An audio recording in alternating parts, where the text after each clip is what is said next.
नमस्कार, आप देख रहे हैं खबर उत्तराखंड। मैं हूं आपके साथ धनवीर। रुक करते हैं खबरों का, लेकिन उससे पहले नजर डालते हैं इस वक्त की हेडलाइंस पर। नैनीताल में सीएम पुष्कर सिंह धामी ने लिया कड़ा एक्शन। अधीक्षण अभियंता शिवम द्विवेदी निलंबित। सरकार की योजनाओं को जनता तक न पहुंचाने और काम में वाली पर कार्रवाई। श्री हेमकुंड साहिब यात्रा 25 मई से अब तक 36,000 से ज्यादा श्रद्धालुओं ने दर्शन किए। बर्फबारी के बीच भी दिख रहा उत्साह। उत्तराखंड सरकार प्राथमिक स्वास्थ्य केंद्रों में फार्मासिस्टों की करेगी तैनाती। फार्मासिस्ट के पुराने पद होंगे बहाल। प्रदेश के सभी नगर निकायों में लागू होगा ई ऑफिस। तेजी से होंगे निकायों के काम। पर्यटन सीजन के दौरान गढ़वाल में शुरू हुआ ऑपरेशन लगाम। हुड़दंग मचाने वालों पर कार्रवाई करेगी पुलिस। 7 जून से 1 महीने के लिए चलेगा अभियान। आज से 4 दिन तक गर्मी दिखाएगी तेवर। पहाड़ से लेकर मैदान तक तापमान में होगा इजाफा।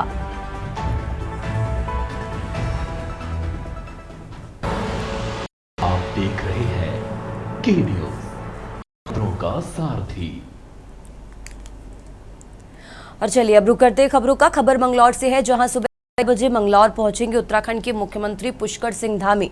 हरियाणा सरकार में पूर्व कैबिनेट मंत्री रह चुके हैं। करतार सिंह भड़ाना की अगुवाई में एक विशाल जनसभा का आयोजन किया जा रहा है। ये किसान आभार रैली यूनिफॉर्म सिविल कोड लागू किए जाने के समर्थन में रखी गई है। कार्यक्रम की सफलता को लेकर भाजपा के नेता जुटे हुए हैं। हजारों लोगों की भीड़ जुटने की संभावना है। वहीं पुलिस और प्रशासन भी अलर्ट मोड पर है। सुरक्षा व्यवस्था को लेकर एसएसपी हरिद्वार ने मौके पर पहुंचकर कार्यक्रम स्थल का निरीक्षण किया और सुरक्षा इंतजामों की समीक्षा की।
आभार। आज कार्यक्रम को लेकर पुलिस प्रशासन पूरी तरह से अलर्ट है। हरिद्वार ने मौके पर पहुंचकर, आपको बता दें, एसएसपी हरिद्वार ने मौके पर पहुंचकर कार्यक्रम स्थल का निरीक्षण किया है।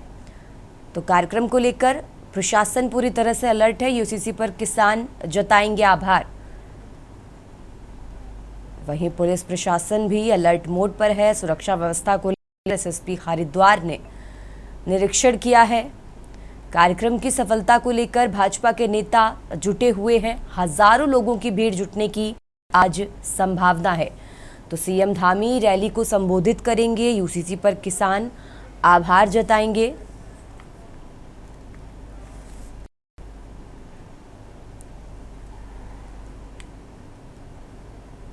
और चलिए खबरों में आगे बढ़ते हैं। अब खबर खटीमा से मिली रिपोर्ट के अनुसार बजरंग दल का 8 दिवसीय प्रांतीय शौर्य प्रशिक्षण वर्ग संपन्न हुआ। प्रदेश भर से करीब 200 से ज्यादा शिक्षार्थियों ने हिस्सा लिया। प्रशिक्षण के बाद एक पथ संचलन भी आयोजित किया गया, जो लोक निर्माण विभाग कार्यालय से प्रारंभ होकर चौराहे के विभिन्न मार्गों से होते हुए पुनः उसी कार्यालय पर समाप्त हुआ। इस मौके पर प्रदेश संयोजक ने बताया कि इस प्रशिक्षण में शामिल युवाओं को शारीरिक और मानसिक तौर पर देश सेवा के लिए तैयार किया गया। उन्होंने कहा कि भविष्य में भी ऐसे प्रशिक्षण कार्यक्रम नियमित रूप से आयोजित किए जाएंगे।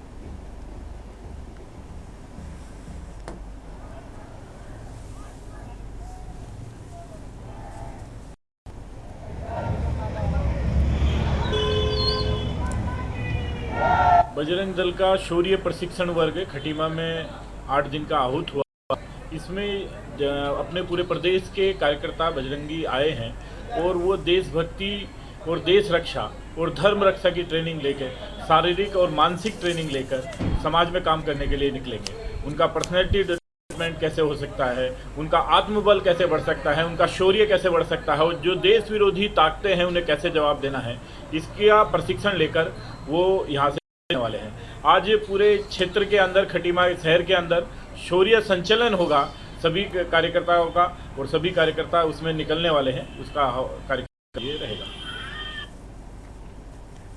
और चलिए खबरों में आगे बढ़ते हैं। अब खबर पौड़ी से है, जहां रामलीला मैदान में जय कंडोलिया पौड़ी महोत्सव की 7वीं सांस्कृतिक संध्या का भव्य आयोजन हुआ। इस दौरान पांडवाज ग्रुप की शानदार प्रस्तुतियों की तमाम सराहना करने को मजबूर रहे। कलाकारों ने जाकर गीत सुनाकर देर रात तक दर्शकों को झूमने पर मजबूर किया। कार्यक्रम में जिला जज अजय कुमार चौधरी मुख्य अतिथि और पूर्व जिला पंचायत अध्यक्ष केसर सिंह नेगी विशिष्ट अतिथि रहे। पालिका अध्यक्ष हिमानी नेगी ने सभी से मिले सहयोग के प्रति आभार जताया।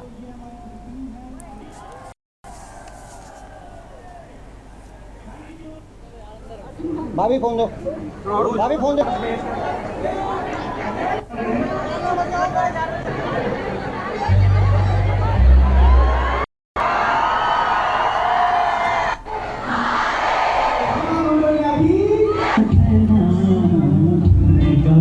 में विगत 31 मई से 7 दिवसीय जय कंडोलिया पौड़ी महोत्सव शुरू हुआ है। यहाँ प्रतिदिन एक से बढ़कर एक नामी कलाकारों ने सांस्कृतिक प्रस्तुतियां दी। इस दौरान दिन ब दिन भीड़ लगातार बढ़ती रही है, जिसका कल जागर सम्राट प्रीतम भरतवान की जो कार्यक्रम था, उससे पहले लोक गायक सौरभ मैठाणी, रोहित चौहान इनकी प्रस्तुति थी। अध्यक्ष जी का कार्यकाल में ये प्रथम बार हमको ये देखने को मिला है, इतना बढ़िया प्रोग्राम चला है। मैं उनको अध्यक्ष जी को बहुत बहुत धन्यवाद देता हूँ कि महिला होने के नाते बाबू में ये महिला होंगे हुई इतना कार्यक्रम में मैं उनको बधाई देना चाहता हूँ। धन्यवाद। जैसे आप सभी को विदित है कि 31 मई से जो जय कंडोलिया महोत्सव का नगर पालिका परिषद पौड़ी द्वारा आयोजन कराया गया था, तो आज इसकी सांस्कृतिक संध्या का समापन हुआ है और हम अपने आप को नसीब समझते हैं कि पौड़ी की जनता का, कलाकारों का, मीडिया बंधुओं का, पुलिस प्रशासन का, सभी का सहयोग और प्यार जो हमें मिला। आप देख रहे होंगे भी रात्रि के 1 बज रहे हैं और लोगों के अंदर अभी भी जोश और जो उत्साह है वो देखने को मिल रहा है। तो हम बहुत बहुत खुशनसीब हैं और शुभकामनाएं देते हैं। पौड़ी में आगे पहले भी हमने रांची में किया था, जहाँ पर लोग कहते थे कि रांची में लोग नहीं आते हैं प्रोग्राम देखने। उस टाइम पे भी अच्छा लगा था कि वो एक जो पुराना ढर्रा था वो हल्के से, मतलब कह सकते हैं टूटा था, कि रांची तक लोग आए थे। और जो रामलीला ग्राउंड है ये तो खैर पौड़ी के हृदय में है, यहाँ पर तो लोगों की भीड़ है ही बहुत। जब हम ने प्रवेश किया तो पूरा खचाखच था।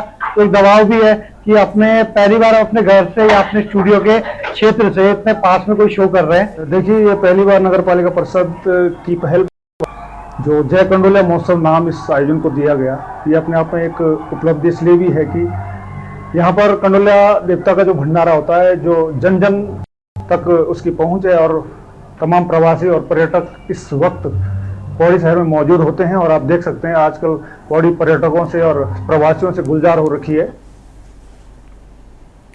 खबरों में आगे बढ़ते हैं। उत्तराखंड के रुद्रपुर से भाजपा विधायक शिव अरोरा के द्वारा मुस्लिमों को कचमुल्ला वाले बयान के खिलाफ भीम आर्मी सड़कों पर उतर आई है। पार्टी के जिलाध्यक्ष सत्येंद्र कुमार ने सिद्धार्थगंज के तिरंगा चौराहे पर विधायक शिव अरोरा के खिलाफ जमकर नारेबाजी की और चौराहे पर काफी देर तक पुतले पर लगी विधायक की फोटो पर जमकर पीटा। करीब 1 घंटे से ज्यादा भीम आर्मी विधायक के खिलाफ तिरंगा चौक पर प्रदर्शन और विधायक खिलाफ नारे लगाए गए।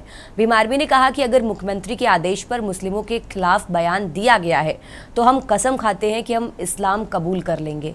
भीम आर्मी के विधायक का दिमागी संतुलन खराब हो गया है।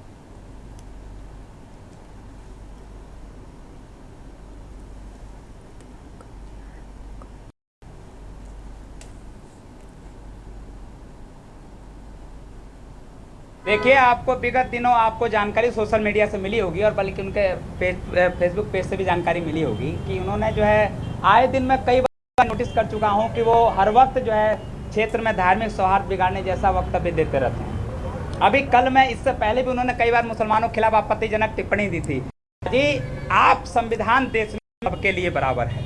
आप किसी भी एक, अगर आपको मुसलमान ने वोट नहीं दिया है तो कम से कम मुसलमान को गाली देने का अधिकार किसने दिया है? अगर संविधान ने दिया है तो बताओ, और नहीं दिया है तो क्यों आप गाली दे रहे हैं? आप पर कार्रवाई होनी चाहिए। खबरों में आगे बढ़ते हैं। हल्द्वानी में उत्तराखंड के पूर्व मुख्यमंत्री और कांग्रेस के वरिष्ठ नेता हरीश रावत ने अपने परिचित अंदाज के लिए जाने जाते हैं। पहाड़ी उत्पाद को बढ़ावा देने के लिए समय समय पर हरीश रावत काफिल पार्टी के माध्यम से उत्तराखंड के प्राकृतिक उत्पादन को ज्यादा से बढ़ावा देने के लिए लोगों को जागरूक भी करते हैं। पूर्व मुख्यमंत्री हरीश रावत हल्द्वानी के एक निजी बैंकेट हॉल में काफिल पार्टी का आयोजन किया गया, जहां भारी संख्या में कांग्रेसी मौजूद रहे। इस दौरान हरीश रावत ने काफिल पार्टी के बहाने भाजपा पर जहां निशाना साधा, ऑपरेशन सिंदूर के तहत भारतीय सैनिकों की तारीफ भी की। थैंक यू काफिल पार्टी के तहत भारी संख्या में कांग्रेसी भी पहुंचे, जहां लोगों ने काफिल का जमकर स्वाद उठाया।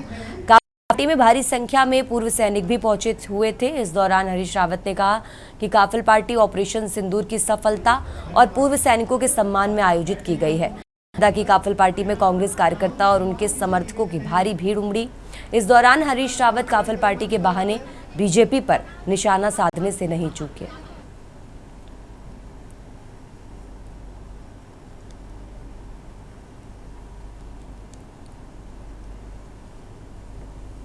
निवेदन है कि आप सूबेदार दीवान राम जी का स्वागत और सम्मान करें।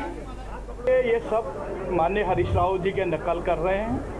हरीश राव जी कोई पहली बार नहीं कर रहे हैं। हरेला से लेके यहाँ के लोकल उत्पादों को लेकर सब चीज़ों में अगर कोई एक्टिव है इस प्रदेश में तो माननीय पूर्व मुख्यमंत्री हरीश राव जी हैं।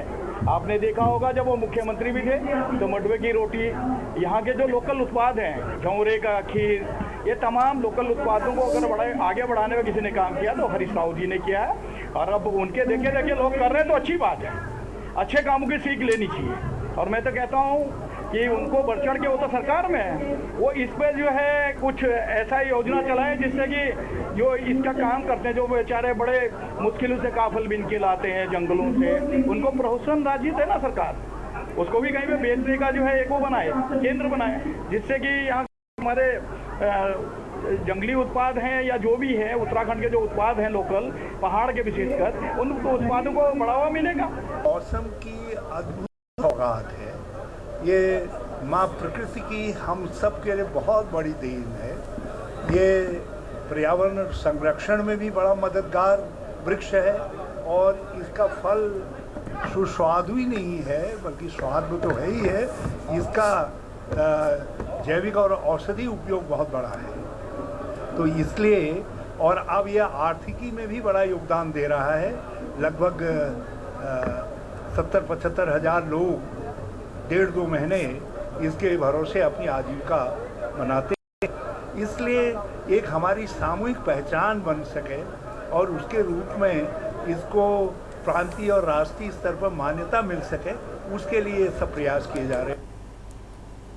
खबरों में आगे बढ़ते हैं। उत्तराखंड की भूमि को खेती किसानी की नई ऊंचाइयों तक पहुंचाने की दिशा में एक और महत्वपूर्ण कदम बढ़ाया गया। केंद्रीय कृषि मंत्री शिवराज सिंह चौहान ने देहरादून के डोईवाला ब्लॉक के पाववाला सौड़ा गांव में आयोजित किसान चौपाल में भाग लिया।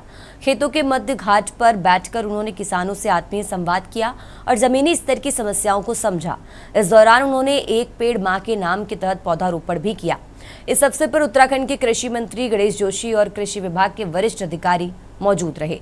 केंद्रीय कृषि मंत्री शिवराज सिंह चौहान ने कहा कि केंद्र और राज्य सरकार मिलकर उत्तराखंड को आर्टिकल्चर का राष्ट्रीय हब बनाएगी।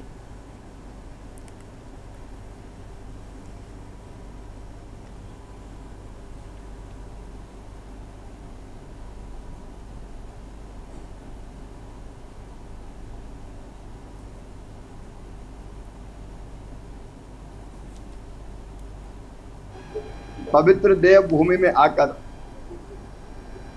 शरीर, मन, बुद्धि, आत्मा एक अलग ऊर्जा से भर जाती है। आज विकसित कृषि संकल्प अभियान के लिए यहाँ आया हूं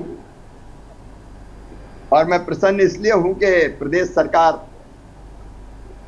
जो काम यहाँ कर रही है उसके परिणाम यहाँ दिखाई दे रहे हैं। उत्तराखंड फलों का हब बनने का सामर्थ्य रखता है। यहाँ के अलग अलग फल, लीची, आड़ू, सेब, लिवेंडर की खेती अभी हमने देखी, बासमती चावल, यहाँ कटहल और बाकी सब्जियां, यहाँ का मड़वा जैसा ऑर्गेनिक उत्पाद, मोटा अनाज सचमुच में अद्भुत है।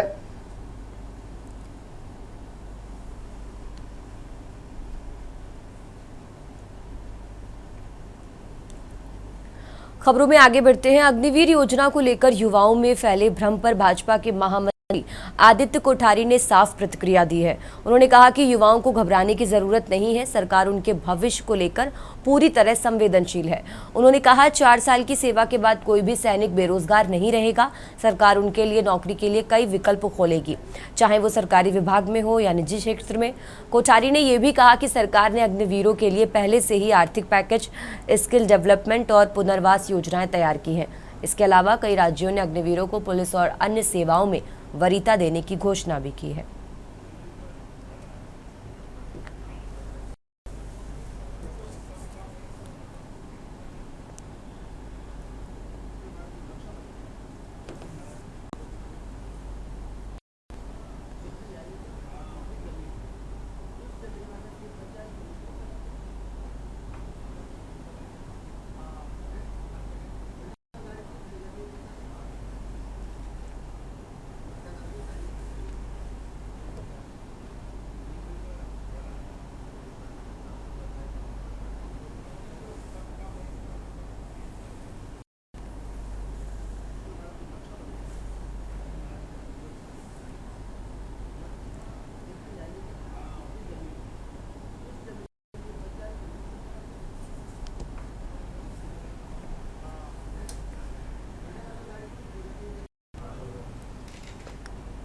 घंटाघर में गाड़ी निकलने की दिक्कत है।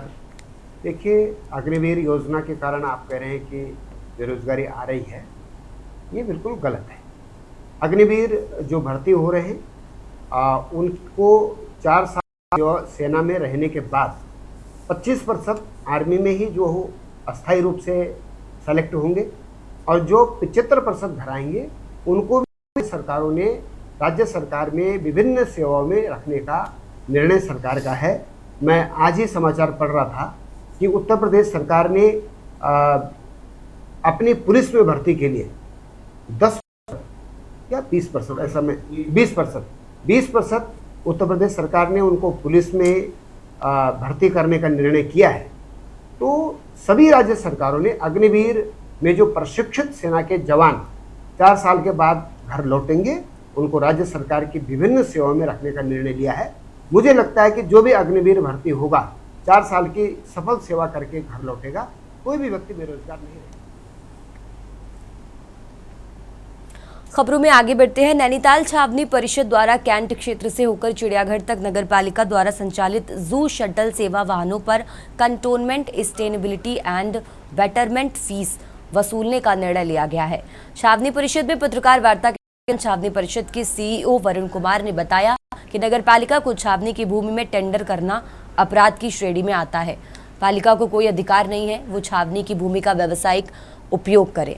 उन्होंने कहा कि अगर पालिका छावनी परिषद को शटल सेवा टेंडर का शुल्क का 1/3 हिस्सा नहीं देती है तो 10 जून से जू शटल वाहनों से शुल्क वसूला नहीं जाएगा।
बोर्ड की बैठक होती है, उसमें निर्णय लिया गया कि हम यहाँ पे छावनी स्थायित्व एवं सुधार शुल्क लेंगे कि जो जू रोड की तरफ जाने वाली जो जू की तरफ जाने वाली रोड है वहाँ पे CSBF लेंगे और उसमें ये चाहते हैं कि हम इनको एग्जम्पशन दे दें तो एग्जम्पशन मिल जाएगा बशर्ते इसमें वो 1/3 पेमेंट कर दें, क्योंकि इन्होंने जो किया है वो क्रिमिनल ऑफेंस है कि आप छावनी की भूमि पे टेंडर नहीं कर सकते हैं। जिस तरह छावनी है जो नगर पालिका के किसी क्षेत्र में टेंडर नहीं कर सकती है, उसी तरह से नगर पालिका भी छावनी के किसी भूमि पर टेंडर नहीं कर सकती है। उत्तराखंड की खबरों में फिलहाल इतना ही। आप देखते रहिए के न्यूज़ इंडिया। आप देख रहे हैं के न्यूज़, खबरों का सारथी।